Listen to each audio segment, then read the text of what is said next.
The Endless Passenger. The night was heavy with silence as the couple drove along an isolated road that cut through miles of forest. The car's headlights carved a narrow path through the fog, but beyond their glow, the world dissolved into blackness. Inside the vehicle, the air felt thick, filled with the low hum of the engine and the faint rustle of branches scraping against each other in the distance. It had been a long weekend, and the couple was eager to return home. Yet the deeper they traveled into the night, the more the sense of safety began to unravel. The highway was supposed to lead them directly to the city, but the absence of signs, lights, or other vehicles created the illusion that they were moving through a place abandoned by time. At first, the unease was subtle. The repetition of scenery could be explained away as ordinary monotony. Trees always looked the same in the dark, and empty roads often stretched on longer than memory liked to admit.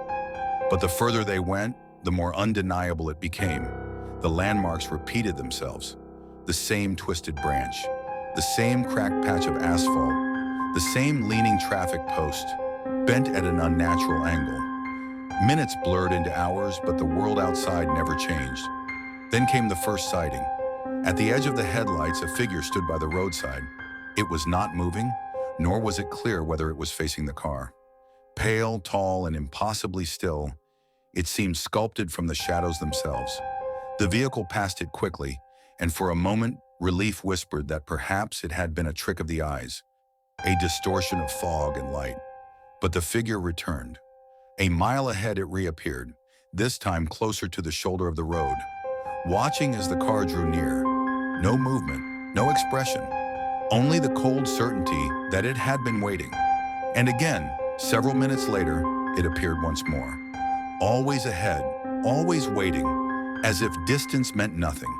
The forest pressed tighter against the road, the trees leaning like silent witnesses to the growing horror. The air inside the car grew colder, breath fogged against the glass, though the heater still hummed faintly. The couple's skin prickled with the awareness of being observed, not from outside, but from within.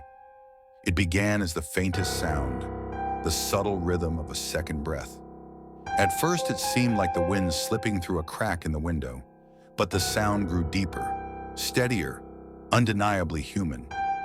Each inhale and exhale came from the back seat, measured and deliberate, as though someone was matching their rhythm on purpose.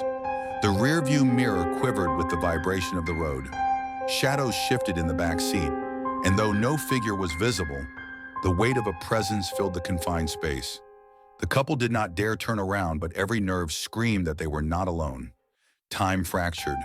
The car no longer felt like a vehicle, but a vessel drifting into something unnatural. The radio had died hours ago, leaving only the low growl of the tires against asphalt. The clock on the dashboard flickered between numbers that made no sense, skipping hours, then freezing, then resetting.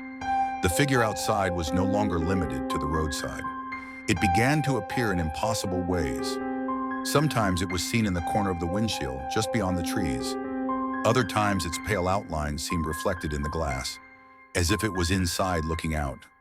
Always watching, always present. As exhaustion set in, the world itself shifted. The forest no longer resembled any known place. The trees bent unnaturally, their shapes twisted into silhouettes of reaching hands. The air thickened with a damp, earthy stench, as though the ground itself was rotting. The headlights illuminated endless asphalt, but the horizon never drew closer. The couple's fear became something heavier than panic. It was resignation, a creeping awareness that they had left the ordinary world behind and entered a place designed to keep them. A place that had been waiting for them all along. The breathing from the back seat grew louder. No longer faint, it was deliberate, slow, and impossibly close. The rearview mirror trembled as though something heavy shifted in the shadows. Though the seat remained empty to the eye, the car's suspension groaned under a weight that could not be explained. The forest no longer mattered. The road no longer mattered. The couple realized the truth with bone-deep certainty. The destination was irrelevant. There would be no arrival, no end, only the endless company of the unseen passenger. And as the vehicle rolled forward into the eternal night, The presence finally made itself known. A handprint, pale and wet, spread across the inside of the back window. Then another and another until the glass was covered in marks, as though countless unseen hands were pressing to get in, or to reveal that they had been there all along.